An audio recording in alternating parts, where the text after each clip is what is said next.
Bismillahirrahmanirrahim. Assalamualaikum warahmatullahi wabarakatuh. Kembali lagi ke channel Coach Fikri. Ya, di episode kali ini saya akan membahas tentang faktor-faktor dalam latihan. Tapi sebelum mulai jangan lupa untuk like, share, comment, and subscribe YouTube channelnya Coach Fikri. Oke? Ya, kita lanjut.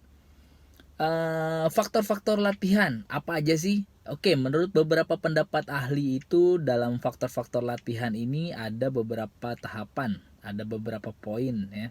Ada yang mengatakan 4 tahapan faktor latihan, ada yang mengatakan 5. Mau yang mana aja, sebenarnya yang kelimanya hanya penambahan. Menurut saya sih penting juga, jadi saya lebih condong ke yang 5 faktor faktor latihan. Apa aja? Pertama, faktor latihan, faktor fisik. Kedua, faktor teknik. Ketiga, faktor taktik strategi. Keempat, faktor mental. 5, faktor teori. Ya. Sebelum membedah ke semua faktor-faktor tersebut, di sini akan saya menjelaskan. Oke, di dalam tahapan ini ada yang namanya segitiga piramid yang di bawahnya lebih lebar, ya kan, dan mengkerucut ke atas, ya. Jadi seperti ini, bawahnya lebih lebar mengkerucut ke atas. So ini merupakan porsi, bisa dikatakan porsinya harus lebih besar dibandingkan yang ke atas lah. Oke. Dari segitiga ini yang paling bawah sebagai basic adalah fisik, kemudian di tingkat keduanya ada teknik, tingkat ketiga ada taktik strategi, keempat ada mental, 5 teori. Ya. Oke, sekarang kita bedah satu persatu. Faktor fisik.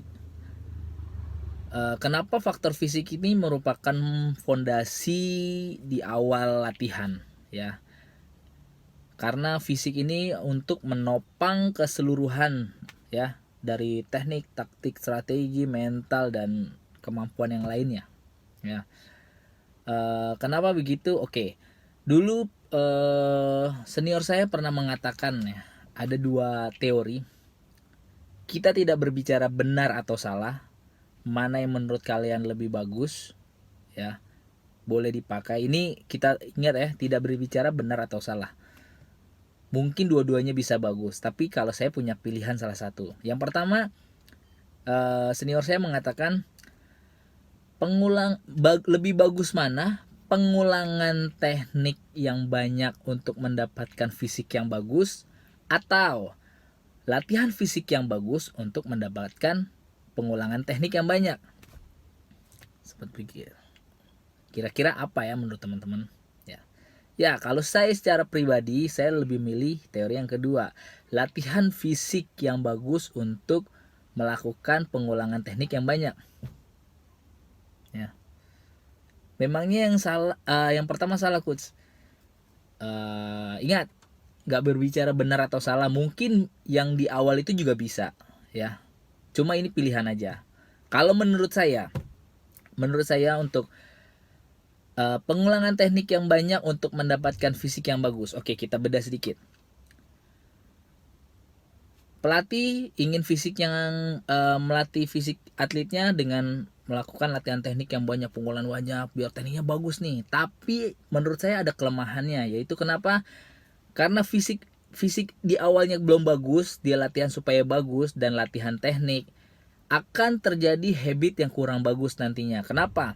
Dalam pengulangan teknik, mungkin dalam 10 kali pengulangan, masih bisa bagus. Bentuk tendangannya bagus, sasarannya tepat, fokusnya masih oke. Tapi kalau sudah banyak pengulangan, ya, akan terjadi kelelahan, dan kelelahan ini mempengaruhi satu fokus latihan. Fokus latihan, kelelahan. Nah, jadi sudah makin capek, fokusnya hilang, lelah, pengulangan tekniknya nantinya akan jadi kurang bagus, jadi sembarangan misalnya, ya kan? Jadi ketika atlet harusnya menendang arahnya sampai target sasarannya ke dada, ya, karena faktor kelelahan dan fokusnya hilang, lama-lama mungkin targetnya akan turun. Nah, dengan banyaknya pengulangan yang salah itu nanti akan terjadi habit yang tidak bagus. Nah, kalau kita bandingkan dengan latihan fisik yang bagus untuk pengulangan teknik yang banyak, berarti di awal memang dia fokus untuk melatih fisiknya dari ototnya ke dia daya tahannya. Jadi ototnya sudah terlatih, VO2 max-nya juga sudah mulai terbentuk, dan ketika disuruh melakukan pengulangan teknik yang banyak ya, mungkin bisa tetap akan ada kelelahan, tapi karena dia sudah terlatih fisiknya, penurunannya tidak akan terlalu jauh drastis. Jadi mungkin dalam banyak pengulangan bisa beberapa kali, mungkin di akhir-akhir mungkin akan ada penurunan dari powernya atau lintasannya atau sasarannya mulai menurun, tapi tidak terjadi terlalu jauh sangat ya. Jadi menurut saya pribadi memilih teori yang kedua, latihan fisik yang bagus untuk pengulangan teknik yang banyak. Itu pengaruh faktor dari faktor latihan teknik ya. Kemudian masuk ke faktor teknik. Nah, faktor teknik ini pelatih bisa menyesuaikan dengan karakter atletnya. Wah, atletnya tinggi nih, jangkauannya panjang, bagusnya pakai tendangan T nih atau tendangan lurus, ya kan? Wah, dia bisa kita latih teknik guntingannya nih, karena misalkan tendangan T nih kita pasangin dengan teknik guntingan. Nah, teknik-teknik yang ini yang perlu disesuaikan. Tetap boleh dilatih semua teknik silat, pukul, tangkis, tendang, dia punya sikap pasang, teknik jatuhan, bantingan, guntingan, sapuan. Tapi ingat, setiap atlet mempunyai kelebihan masing-masing, punya kemampuan masing-masing. Mungkin ada teknik yang cocok untuk si A, nggak cocok untuk si B, ya, atau kebalik lah semuanya. Jadi kita sebagai pelatih bisa menyesuaikan teknik apa yang bagus untuk atlet kita, sesuai mungkin dengan karakter atletnya. Wah, dengan postur tubuhnya gitu kan, ini anaknya bandel banget nih gitu kan, nih kita bisa setting main brawl, wah pukul tendang, oke, bisa, nggak masalah. Atau wah nih tadi tekniknya, wah tungkai kakinya panjang, jangkauannya bagus nih, so kita bisa pakai tendangan lurus atau tendangan T yang bagus, bisa aja. Jadi pemilihan teknik sesuai dengan atletnya itu akan lebih bagus ya. Kemudian masuk ke taktik strategi. Nah, taktik strategi ini juga bisa disesuaikan dengan atlet kita, dan juga karena untuk taktik strategi ini situasional ya. Kita juga harus pandai membaca lawan. Jadi ketika lawannya si A nih, dia tipe mainnya menyerang, gimana ya kita caranya? Oke, kita bisa lawan defense. Wah, bertahannya seperti apa ya? Jadi selain juga kita melihat karakter atlet, ya kan, kemampuan atlet tekniknya seperti apa, kita juga harus membaca lawan, ya. Atau kita tetap boleh memberi semua variasi taktik strategi yang kita punya, silakan, nggak apa-apa. Nanti dari situ dia akan memilih. Dan ingat, taktik strategi ini memang harus dilatih semua karena sifatnya situasional. Ketika kita kalah poin, mau nggak mau kita harus melakukan strategi menyerang, taktik menyerang, ya. Dan itu harus dilatih. Sama, ketika kita sudah menang, kita harus menjaga poin. Nah, gimana cara menjaga poin? Nah, itulah kita harus latih. Ya, mungkin akan defense atau gimana cara menjaga jarak dengan lawan, menghindari lawan, delay waktu seperti apa. Nah, taktik dan strategi ini yang pelatih harus cermati semuanya. Kemudian yang berikutnya adalah faktor mental. Faktor mental ini akan terbentuk dari latihan.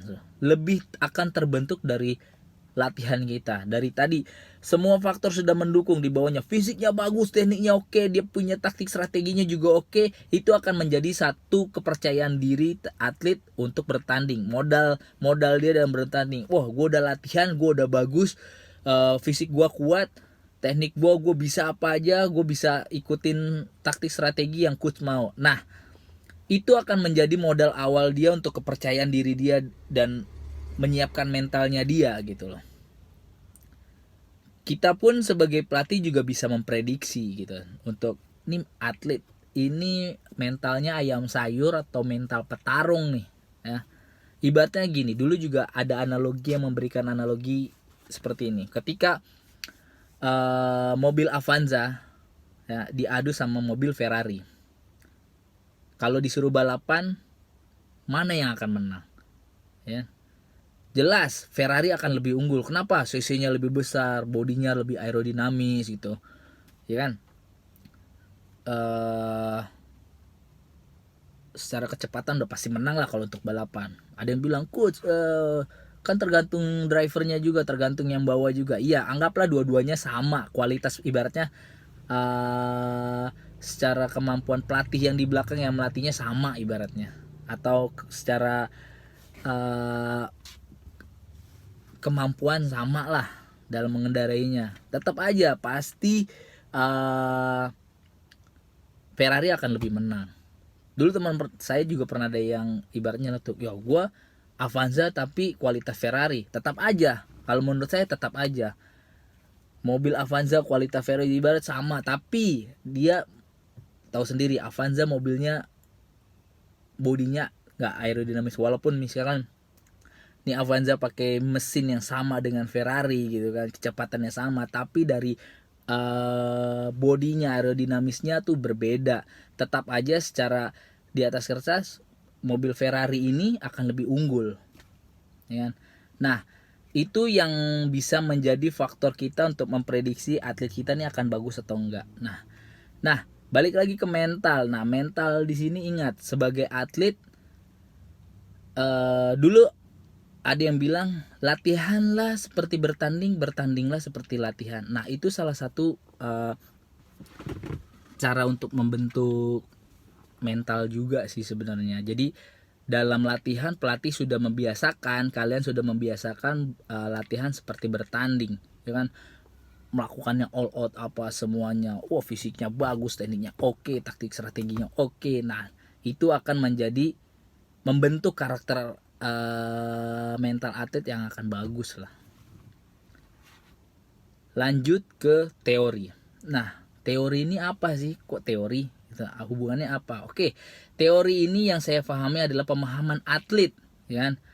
Jadi selain berlatih secara bergerak berolahraga, mereka harus tahu nih tujuan dari latihan itu apa. Kemudian dia harus tahu secara teori, otot-otot itu apa, pukulan otot apa aja yang bekerja gitu kan, yang dilatih harusnya apa. Jadi mereka pun paham tujuan dari latihan endurance itu apa, tujuan latihan dari strength itu apa, tujuan latihan speed itu apa.